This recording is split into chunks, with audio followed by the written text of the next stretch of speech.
Hello everyone, मैं मिथुन सिंह स्वागत करता हूं आप सभी का। आशा करता हूं आप सभी बहुत अच्छे होंगे। आर्मी पब्लिक स्कूल के एग्ज़ाम बहुत करीब आ चुके हैं। आपको फ्रीक्वेंटली 2 से 4 क्लासेस रोज़ मिलेगी। आप लोग किन-किन क्लास को देखना चाहते हो? जीके की, करंट अफेयर्स की या फिर प्योर एनसीईआरटी के जो क्वेश्चंस हैं उनकी, इंग्लिश की या फिर हिंदी के, तो नीचे कमेंट करके वो क्लास के बारे में जरूर लिखें ताकि उसके ऊपर डेडिकेटेड वीडियो बनाई जा सके। तो चलिए आज हम लोग पेडागोजी सेक्शन को देखेंगे जो कि 2013 के पूछे गए क्वेश्चन पेपर हैं। तो चलिए वन बाय वन सारी चीज़ों को देखेंगे। उससे पहले मैं आप लोगों से कुछ सवाल पूछना चाहता हूँ। यहाँ से आपको 4 नाम दिखाई दे रहे हैं। मैं 3 नामों के जो दिए गए थ्योरी है उनके बारे में पूछता हूं। जैसे देखो यहाँ पे लिखा हुआ है क्लासिकल कंडीशनिंग। आपको पता है कि क्लासिकल कंडीशनिंग जो है किसकी पायनियरिंग वर्क है, किस साइकोलॉजिस्ट की, तो आपको पता होना चाहिए कि ये पावलोव के द्वारा दिया गया था।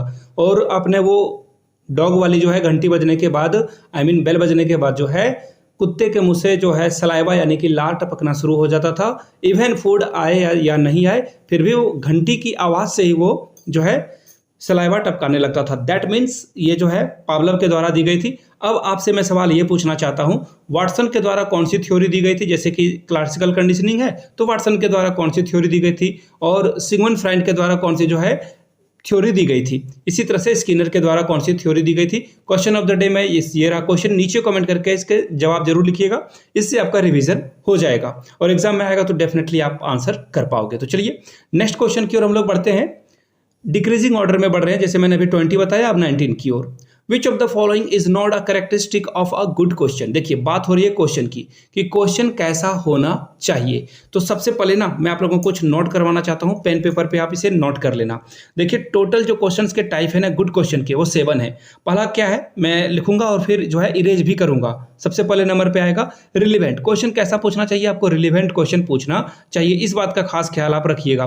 तो इसका पहला जो आंसर होगा वो हो जाएगा रिलीवेंट। अगला जो है वो होना क्वेश्चन आपका कैसा होना चाहिए? क्लियर होना चाहिए। क्वेश्चन बिल्कुल क्लियर पूछा जाना चाहिए। उसके बाद जो है क्वेश्चन का कंसाइज होना भी बहुत बहुत ज्यादा जरूरी है। वेट यहां से देखो ये हो गया। अब तीसरा जो है वो है पर्पसफुल। क्वेश्चन का जो है पर्पसफुल होना बहुत ही जरूरी है।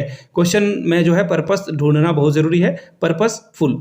आगे बढ़ते हैं। मैंने आपको 4 बता दिए, 3 और बता देता हूं। यहां से देखो, अगर जो है आपने नहीं नोट किया तो वीडियो को बैक करके देख सकते हो। अगला जो है गाइडेंस होना चाहिए। क्वेश्चन में जो है गाइड करने वाली बात होनी चाहिए, लेकिन खास ख्याल रखिएगा बट नॉट लीडिंग। लीडिंग जहां भी आ जाएगा वो गड़बड़ है। जैसे कि आप किसी एक पॉइंट ऑफ व्यू पे पहुंचना चाह रहे हो क्वेश्चन को देखकर, लीडिंग नहीं करना है, बच्चे को खुद से जो है सोचने देना है। लीडिंग इज नॉट रिक्वायर्ड, याद रखिएगा। Guiding but not leading. अगला जो है वो थिंकिंग, यानी कि बच्चे को क्वेश्चन से जो है थिंकिंग की जो है संभावना बढ़े, क्रिटिकल थिंकिंग की खास करके। अब देखिए सिंगल डायमेंशन नहीं होना चाहिए। अभी तो आप बोलोगे कि हाँ भैया चारों तरफ नहीं होना चाहिए, लेकिन सिंगल डायमेंशन क्यों बात की जा रही है? तो देखिए बच्चा जो है सिंगल डायमेंशन ना सोचे, ये मैं बार बार कह रहा हूं। क्वेश्चन जो है सिंगल डायमेंशन में होना चाहिए, लेकिन इसका आंसर जो है मल्टी डायमेंशन बच्चा कर सकता है, लेकिन क्वेश्चन जो है सिंगल डायमेंशन में ही पूछा जाना चाहिए। जो मल्टी डायमेंशनल है वो गुड है बच्चे के थिंकिंग के लिए, बट बात अगर की जाएगी सिंगल डायमेंशन जो है क्वेश्चन दे, उसे आइडिया ना दे, बच्चा खुद से आइडिया क्रिएट करे। तो क्लियर हो गई बातें। गुड क्वेश्चन के बारे में मैंने आप लोगों को बता दिया। पूछा गया है नॉट, कौन सा कैरेक्टरिस्टिक नहीं होना चाहिए? मैंने अभी आपको बताया सिंपल होना चाहिए, कंसाइज होना चाहिए और रिस्पॉन्स देने के लिए क्लियर भी होना चाहिए। लेकिन मैंने अभी आपको बताया ना लीडिंग नहीं होना चाहिए। क्वेश्चन जो है बच्चे को किसी एक तरफ वन साइडेड लीड ना कराए। 20 का करेक्ट आंसर हो जाएगा। आगे बढ़ते हैं नेक्स्ट क्वेश्चन की ओर। लर्निंग बाय डूइंग की बात हो रही है, तो देखिए मैं आपको बता दूं, लर्निंग बाय डूइंग की बात अगर हम लोग करेंगे तो आपको पता होना चाहिए कि कोई भी काम को बच्चा जो है सीखता है। कैसे सीखता है? बच्चा जब बहुत जो सारी चीजें हैं अपने आसपास अपने इन्वायरमेंट में देखकर सीखता है और करके उसे वह कंक्रीट कर लेता है, अच्छे से वो सीख लेता है। जैसे कि सपोज कर लो कि पौधा जो है कैसे बढ़ता है, बच्चे के मन में ये सवाल आया तो वो क्या करेगा, एक आपने उसे जो है एक सीड दे दिया और उसके द्वारा जो है पौधा धीरे धीरे ग्रो करेगा, उसमें पत्तियां आएगी, उसमें फल लगेंगे। तो बच्चा जो है खुद से सीख जाएगा कि हाँ अगर डेली इसमें वाटरिंग की जाए, इसमें जो है फर्टिलाइजर डाला जाए और उसकी देखभाल करते रहें और सनलाइट प्रॉपरली मिले तो ये क्या होगा, ग्रो करता जाएगा। तो बच्चा इसमें जो है ज़्यादा सीख पाएगा। ये तो हो गई बात लर्निंग बाय डूइंग की। अब पूछा गया है कि इंपॉर्टेंट ये क्यों है? देखिए, अगर मैं बात करूँ डिसिप्लिन मेंटेन करने वाली बात जहाँ आए उसे इनकरेक्ट कीजिए। डिसिप्लिन मेंटेन करने के लिए कुछ भी पढ़ाया नहीं जाता है, ये तो इनकरेक्ट है। बच्चों को सिर्फ बिजी रखने के लिए बिल्कुल नहीं, बच्चे को बिजी रख के क्या करोगे आप? बच्चा पर्पसफुल लर्निंग नहीं कर पा रहा है तो बिजी रखने का कोई मतलब बनता नहीं है। और मीनिंगफुल लर्निंग, हाँ ये ठीक है, बट सबसे मोस्ट आंसर जो है, मोस्ट एप्रोप्रिएट, वो आंसर होगा ऑप्शन नंबर ए। बच्चे के अंदर आप क्रिएट करते हो इंटरेस्ट, लर्निंग बाय डूइंग के द्वारा जो है वो एक्सपीरियंस गेन करता है, चीज़ों को सीखता है। तो ए इसका सबसे बेस्ट आंसर है। डी भी सही था बट ए के साथ आपको जाना है। आगे बढ़ेंगे उससे पहले आप लोगों को बता दूं, एग्जाम बहुत नज़दीक आ चुका है और मैंने आप लोगों के लिए एक धमाका ऑफर शुरू कर दिया। जी हाँ, अगर मैं ऐसा बड़ी बड़ी कंपनियों की ऐड चलाता तो छूट छूट छूट वाली बात, वैसी कुछ बात नहीं करूंगा, सीधे इंपैक्टफुल बात करता हूं। 499 में आप मेरे हैंड रिटन नोट्स एक्वायर कर सकते हो, सिंस 1 महीने से कम का वक्त है। इसके बाद जो है इसकी प्राइस घटेगी भी नहीं, इसलिए इंतजार करने की जरूरत नहीं है। यहाँ से मेरी ईमेल आईडी देख लो, yourmithunsingh@gmail.com पे मेल कर लीजिए। इंस्टा पे हो then do follow me @imithunsingh। 499 में आपको हैंड रिटन नोट्स मिल जाएगा। याद रखिएगा, मैंने 3 टाइम्स आर्मी स्कूल क्रैक करा है, तो सारे बेनिफिट्स आप ले सकते हो कि इस एग्जाम को कैसे आपको क्रैक करना है। एक और बात याद रखिएगा, ये नोट्स लेने से आपके जो है आपके स्टडी में जो है इंप्रूवमेंट आएगी। डेफिनेटली आप अच्छा कर पाओगे टेस्ट में, बट पढ़ना जारी रखिए। और अगर आपने नोट्स खुद से बना लिए तो नोट्स लेने की कोई ज़रूरत नहीं है। आप नोट्स तभी लें जब आपके पास पढ़ने के लिए कुछ नहीं है और आखिरी वक्त में आप सोच नहीं पा रहे हो क्या पढ़ें ना पढ़ें, तभी सिर्फ मुझे नोट्स बेचना है, इसके लिए मैं आपको बेवकूफ़ नहीं बनाऊंगा। आगे देखते हैं नेक्स्ट क्वेश्चन की ओर। Which of the following is not a feature of non formal education. बात हो रही है किसकी? नॉन फॉर्मल एजुकेशन की। तो इसका सही जवाब देखिए क्या होगा। अगर नॉट अ फीचर, तो देखिए फीचर सारे हैं, आप 2 को पढ़ लो, 3 को पढ़ लो, 4th को पढ़ लो। यानी कि देखो, एजुकेशन को पढ़ाने के लिए आपको टेलीविजन का भी सहारा लेना होगा, सेमिनार का भी सहारा लेना होगा, सारी बातें सही है, बट स्पेसिफिक गोल नहीं होगा तो पढ़ाई करने की क्या ही बेनिफिट आपको दिखाई पड़ेंगे। इसलिए ए इसका करेक्ट आंसर हो जाएगा। चलिए फटाफट बढ़ते हैं नेक्स्ट क्वेश्चन की ओर। देखिए, किस साइकोलॉजिस्ट ने, एजुकेशनल साइकोलॉजिस्ट ने बिलीव्ड किया या माना इस बात को, all children have the potential to learn, यानी कि हर बच्चे में सीखने की कोई ना कोई पोटेंशियल है, क्षमता है उसके अंदर। तो इसका सही जवाब क्या हो जाएगा? फ्रॉबेल। इसका सही जवाब क्या हो जाएगा? Froebel is the right answer. फिर से क्वेश्चन पूछने का मन कर रहा है, मॉन्टेस्क्यू के द्वारा क्या किया गया था, रूसो के द्वारा क्या किया गया था और ब्रूनर के द्वारा क्या किया गया था? नीचे कमेंट करके आप लोग इसका जवाब दीजिएगा। Next question, the apex institution involve in planning and coordinate development of a teacher education system through the country. हमारे देश में जो है एजुकेशन सिस्टम को कौन प्लान करता है, कौन कोऑर्डिनेट करता है, इसे डेवलप करता है? आपको आंसर पता चल चुका होगा। बात हो रही है एनसीईआरटी की, और इसके बुक्स को पढ़ना बहुत ज़रूरी इसलिए माना जाता है क्योंकि एजुकेशन में जो भी प्लान होता है इसी के द्वारा होता है। फिलहाल आप लोगों से एक सवाल पूछूंगा, एग्जाम में बहुत बार पूछे जाते हैं, और सिंस आप टीचर प्रोफेशन में जाना चाहते हो, टीचिंग प्रोफेशन के लिए ये ऑप्शन, ये जो फुल फॉर्म है, इसे याद कर लेना जरूरी है। यहाँ से पहला, दूसरा, तीसरा, चौथा। मैं जानता हूं कि कुछ ही डिलीजेंट बच्चे हैं, बहुत ही तेज बच्चे हैं, कुशाग्र बच्चे हैं, वो इसका सही सही आंसर कर पाएंगे। एनसीईआरटी का तो बहुत ही आसान है, सारे लोग कमेंट कर देंगे, और जिनको पता है प्लीज सारे के कमेंट कर दें ताकि दूसरे को आप जो है बेनिफिट पहुंचा पाओ। चलिए हम लोग बढ़ेंगे नेक्स्ट क्वेश्चन की ओर। Question number 14, which of the following methods would be most appropriate. सबसे देखो यहाँ पे सबसे मोस्ट अप्रोप्रिएट की बात की जा रही है। अगर ऑप्शन एक से ज्यादा सही हो तो सबसे बेस्ट वाले ऑप्शन को आपको क्या करना है? टिक करना है। बात किसकी हो रही है? वोकेशनल स्किल को टीच करने की बात हो रही है। अच्छी बात है।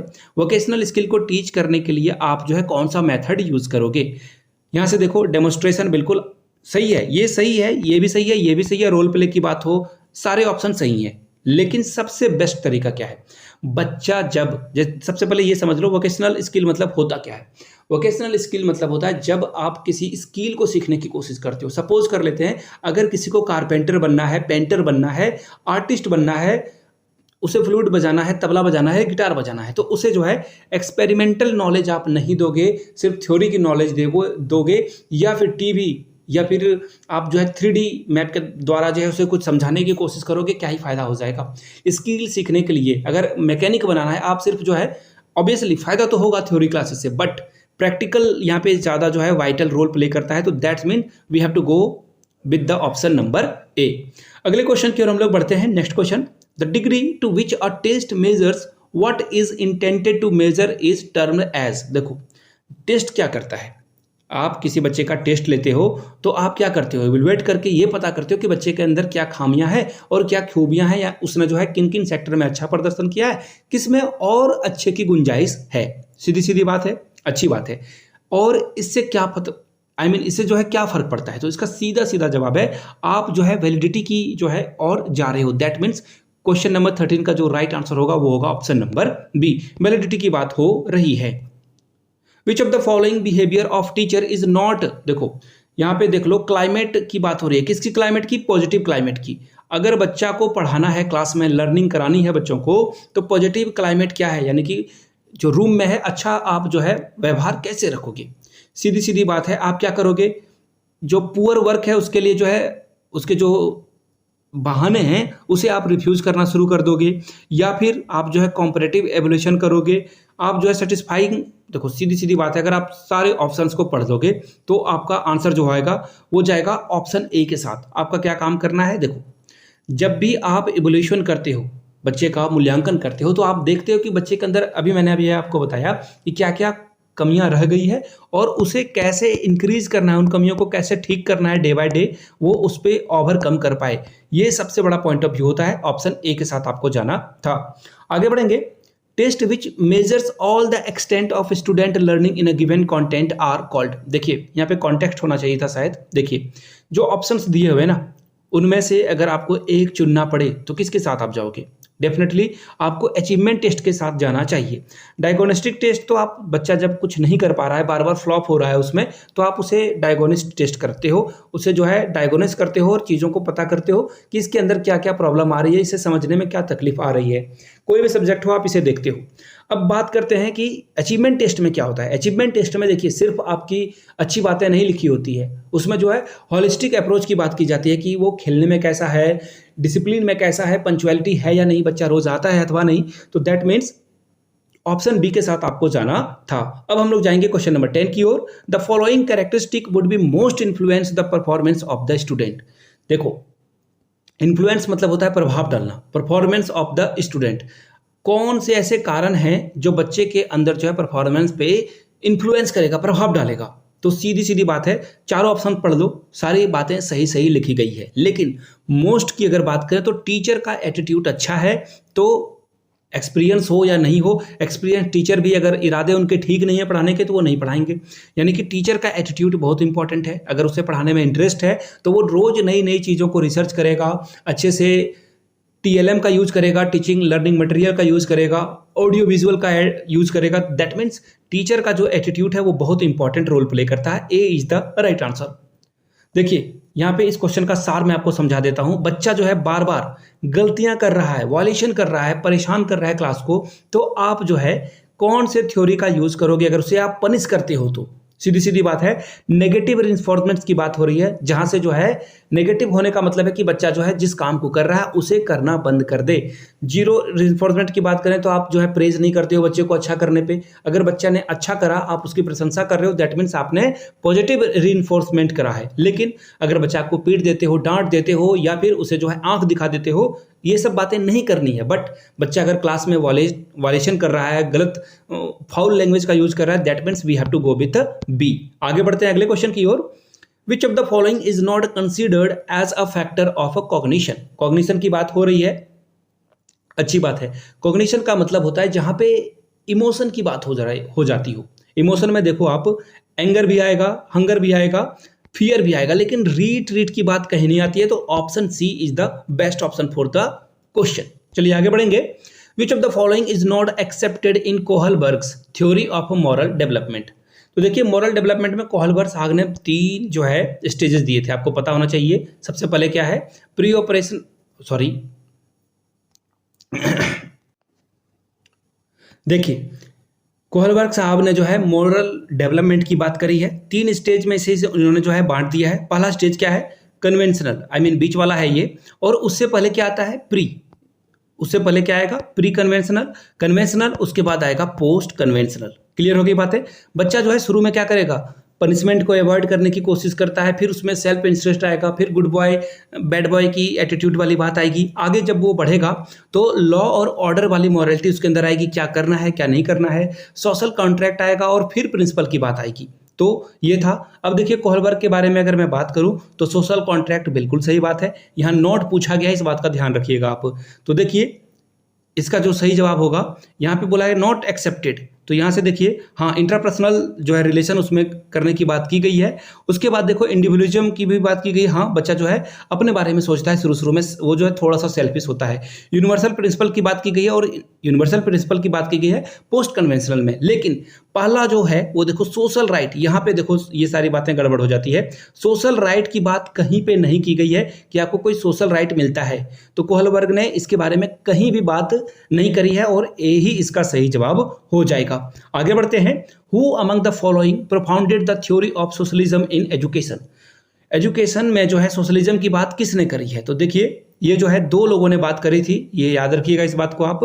पहला जो नाम है वो है जोसेफ स्टालिन, यानी कि सी आपका सही है। इनके साथ जो निकोलाई हैं, ये जो है रशियन है निकोलाई, उन्होंने भी जो है इस थ्योरी को प्रोफाउंड किया था। लेकिन याद रखना यूरोपियन कंट्री वाले ये काम करते हैं कि यूरोपियन अगर कोई है तो उसे आगे बढ़ाते हैं, और रशियन वाले की बात उतनी होती नहीं है। आगे देखिए ऑटोक्रेटिक टीचर की बात की जा रही है, यानी कि वैसा टीचर जो है खुद कंट्रोल करता है क्लासरूम को, बच्चे को बोलने नहीं देता हो, या फिर बच्चे जो है उससे दहशत खाते हो, डरते हो। ऑटोक्रेसी की बात हो रही है यहाँ पे। तो देखिए पूछा गया है कि ऑटोक्रेट टीचर क्या करता है? बच्चों को ट्रस्ट करता है, स्ट्रिक्ट कंट्रोल रखता है बच्चे पे, तो बिल्कुल सही बात है। बच्चा जो है यहाँ पे खुश नहीं है, वो जो है बच्चा कंट्रोल में रहता है कि टीचर कब उसे पीट दे, कब डांट दे, बच्चे के अंदर जो है दहशत आती है। तो डी इसका सही जवाब हो जाएगा। चलिए आगे बढ़ेंगे। At a lower classes playway method, मैंने आपको क्या कहा, रोल प्ले करना, प्लेवे मेथड से पढ़ना, लर्निंग बाय डूइंग, एक्सपेरिमेंट से, रियल वर्ल्ड, ये सारे पॉजिटिव वर्ड है। तो बात हो रही है at a lower classes playway method जो है टीचिंग किस पे बेस्ड है, ये जो काम है ये किस पे बेस्ड है? तो देखिए इसका सही जवाब जो है ये वेट शायद क्वेश्चन में कुछ गड़बड़ी आ गई है, वेट ए मिनट। इसका ऑप्शन जो है देखो यहाँ पे ये गड़बड़ आ गई है, मुझे भी लग रहा था कि ये ऑप्शन क्या आ गया, तो इसे रहने देते हैं फिलहाल। वेट मैं इसे ठीक कर लेता हूं। चलिए इसे देख लेते हैं फिलहाल। विच of the following is a naturalist idea of education. Education का जो है नेचुरलिस्ट आइडिया किसके द्वारा दिया गया था, ये क्या है? तो देखिए बच्चा जब पढ़ता है तो वो कहाँ रहना चाहेगा? वो सोसाइटी में रहेगा, सोसाइटी में कैसे उसे सरवाइव करना है, लाइवलीहुड की बात भी आती है इसमें, बट सोशल एडजस्टमेंट में सारी बातें आ जाती है, कैसे बिहेवियर करना है, मोरल डेवलपमेंट कैसे होगा आपका। तो सोशल एडजस्टमेंट के कारण ही जो है यहाँ पे सारी बातें इसी में आ जाएगी। आगे देखिए आखिरी क्वेश्चन है इसका। Child is more important than books, ये बात किसने कही थी? रविंद्रनाथ टैगोर ने ये बातें कही थी। इसका क्या मतलब है, एजुकेशन पे इसका क्या पॉइंट ऑफ व्यू है? तो देखिए इंडिविजुअल एम्स की बात की जाती है इसमें, कि बच्चा जो है खुद से सीखकर या किसी इंडिविजुअल से सीखकर जो है बहुत आगे जा सकता है, बुक से पढ़ने की कोई ज़रूरत नहीं है। फिलहाल मैं आपको बता दूं 2 और 3 में कुछ प्रॉब्लम्स है, इसे हम लोग रहने देते हैं। लेकिन मैं आप लोगों को फिर से दोहरा दूं, अगर आपको मेरे हैंड रिटन नोट्स चाहिए तो 499 में आप जो है इसे एक्वायर कर सकते हो। यहाँ से मेरी ईमेल आईडी देख लो, yourmithunsingh@gmail.com पे मेल कर सकते हो। इंस्टा पे हो then do follow me @imithunsingh। Video को यहाँ तक अगर आपने देख लिया है तो जय हिंद नीचे कमेंट सेक्शन में जरूर लिखिएगा। Thank you so much for watching this video. Have a good day.